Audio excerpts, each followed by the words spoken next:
Amis Potterheads et rôlistes en tout genre, soyez les bienvenus dans cette nouvelle vidéo de la série Creatio Personae, série dans laquelle nous traitons les différentes manières de créer un personnage pour Harry Potter jeu de rôle.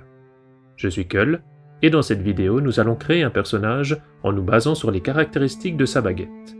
Prenez vos plumes et feuilles de personnage, et que la création commence. C'est la baguette qui choisit le sorcier. Comme le dit si bien Ollivander, c'est la baguette qui choisit le sorcier.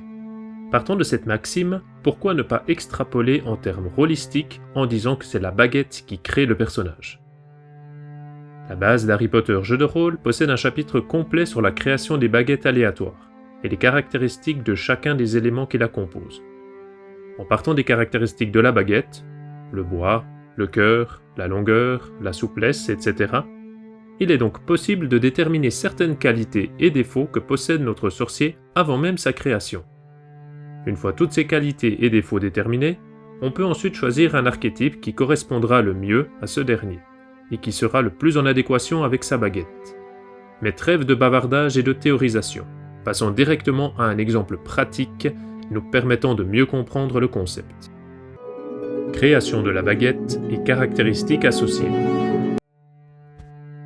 Comme pour la création de personnages pas à pas, nous aurons besoin d'un générateur de dés, dont le lien sera à disposition dans la description de cette vidéo, ou de dés physiques, ainsi que de la base d'Harry Potter jeu de rôle sous le chapitre de création de baguettes aléatoires. Bien entendu, il vous faudra également de quoi noter les résultats des jets obtenus. Commençons par déterminer le bois de la baguette. En nous basant sur la tabelle présentée dans la base, on remarque que la détermination aléatoire du bois de notre baguette se fait en lançant un dé 100. Allons-y. On obtient 28, ce qui, en se référant à la tabelle, nous donne un bois de cornouiller. Le bois de cornouiller nous donne les qualités suivantes, espiègle et malicieux, mais aura également pour défaut de donner une baguette bruyante. Notons ces caractéristiques dans notre tabelle. Maintenant que le bois a été déterminé, nous pouvons passer au cœur de la baguette. Celui-ci nécessite 2 jets de dés 100, le premier pour déterminer la rareté du cœur et le second pour déterminer sa nature. Le premier jet nous donne un cœur commun. Le second jet nous donne, avec 62, une plume de Félix. Il ne nous reste plus qu'à reporter les résultats obtenus sur notre fiche, donc un cœur en plume de phénix, et comme qualité dérivée, un large éventail de capacités magiques. Voilà pour le cœur de notre baguette. On va maintenant passer à la longueur de la baguette. On lance notre dé 100 et on obtient 38, soit une baguette parfaitement dans la moyenne. Notons donc cette longueur et le fait qu'elle soit dans la moyenne. Cela aura son importance pour la suite. Nous pouvons désormais passer à la détermination de l'épaisseur de notre baguette. Pour cela, on lance un dé 8. On obtient 1, soit une baguette très fine. Dernier élément, la flexibilité de notre baguette. Encore une fois, on lance un dé 8. Cette fois-ci, on obtient 2, soit une baguette très flexible, souple, pliable. On ajoute ces éléments à notre résumé de baguette et on note les qualités et défauts dérivés, ce qui nous donne une grande adaptabilité du sorcier et un caractère ouvert, des sortilèges élégants et raffinés, mais moins puissants ou impressionnants que la moyenne. Dernière étape de la création de notre baguette, la détermination de l'affinité de celle-ci. Pour ce faire, on jette un dernier dé 100. On obtient 95, soit une baguette considérée comme particulière. Les affinités particulières ne donnent pas de bonus dans une compétence scolaire, mais plutôt pour certains sortilèges et potions. Ici, notre 95 correspond à un bonus de 10% dans les sorts ou potions qui ont pour cible des objets. Notons cette affinité sous notre fiche de résumé pour terminer la création aléatoire de notre baguette. De la baguette à l'archétype. Maintenant que nous avons toutes les qualités et défauts dérivés de notre baguette, il ne nous reste plus qu'à analyser ce qu'ils nous apprennent sur notre sorcier. Pour ce faire, on va tout d'abord tenter de voir s'ils correspondent à un ou plusieurs archétypes de sorcier, ce qui nous donnera une idée de l'orientation de ce dernier. Les qualités espiègles et malicieux, dérivées du bois de notre baguette, nous orientent vers des archétypes comme canaille fripouille ou manipulateur sournois, archétypes renforcés par la grande adaptabilité dérivée de la souplesse de notre baguette. Cette dernière qualité pourrait cependant bien correspondre à d'autres archétypes, sauf honnête et vertueux, qui nécessitent une certaine rigidité due aux règles. Il vaut donc mieux mettre de côté cet archétype même s'il serait possible de le jouer avec certaines contraintes. Le large éventail de capacités magiques peut correspondre à presque tous les archétypes, même si celui du sportif bagarreur est moins polyvalent que les autres. Le fait que la baguette produise des sortilèges élégants et raffinés tend également à éliminer cet archétype. La souplesse de notre baguette nous donnait également comme qualité un caractère ouvert, ce qui signifie que notre sorcier sera d'un naturel sociable, acceptera la critique et sera ouvert au dialogue ou aux échanges d'opinions. Ce caractère est difficilement compatible avec un élève manipulateur sournois, qui a tendance à être rigide dans ses idées et imposer sa manière de voir les choses. On laissera donc cet archétype de côté. Voyons maintenant si les défauts nous permettent d'éliminer d'autres archétypes. Une baguette bruyante aurait de toute manière éliminé l'archétype sournois, tout comme elle posera des problèmes pour le naturaliste écologique qui devra s'occuper d'animaux magiques. Cet archétype n'est pas totalement incompatible si le sorcier se spécialise en botanique cependant. La baguette bruyante est également difficilement compatible avec un élève modèle, même si cela reste jouable.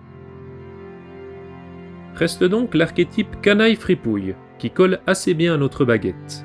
Des sortilèges variés, peu puissants mais élégants, une grande capacité à s'adapter à une situation et à y réagir, de l'espièglerie et de la malice accompagnée de capacités sociales développées, le tout combiné avec une baguette produisant des sortilèges bruyants.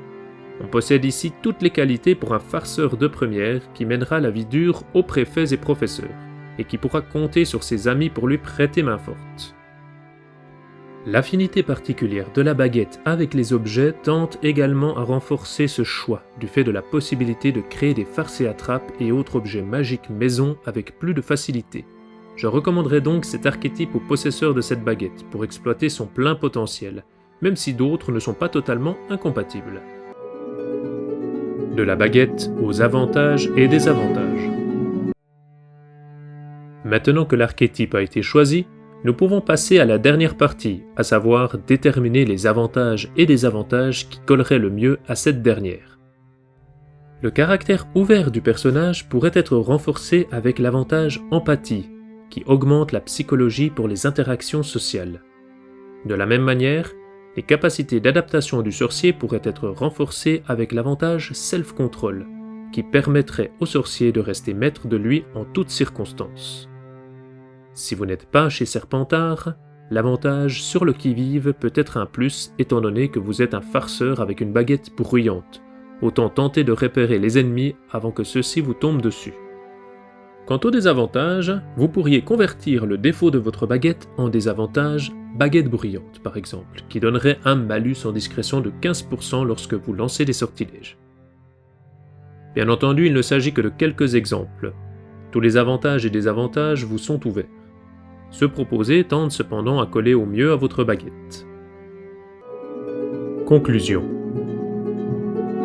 Comme nous venons de le voir, il est tout à fait possible de créer un personnage en se basant sur sa baguette et sur les qualités et défauts qui en découlent. À partir de celle-ci, il est possible de déterminer un ou deux archétypes qui se prêteraient particulièrement bien au possesseur de cette dernière, ainsi que quelques avantages et désavantages qui compléteraient à merveille cette création. Bien entendu, il est tout à fait possible que certaines qualités qui découlent de la baguette soient contradictoires. Ne les prenez pas au pied de la lettre, mais voyez en celle-ci des potentiels de développement pour le jeune sorcier ou sorcière qui débutera sa scolarité. Au final, votre sorcier est au commencement de son voyage, et tous ces éléments ne sont que des pistes à explorer.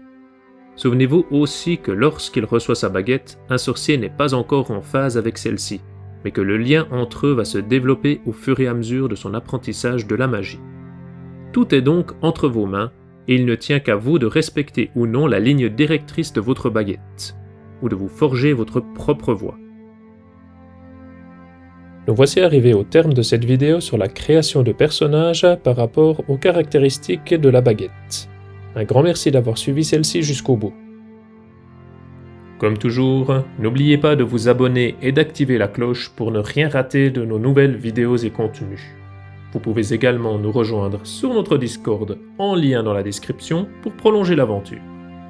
Ou nous soutenir via notre Ko-fi par un petit don qui nous aide à nous développer et à vous proposer du contenu de qualité, tout en évitant les nombreuses publicités qui gâcheraient votre expérience lors de vos visites sur notre site. Alors, n'hésitez pas à nous soutenir.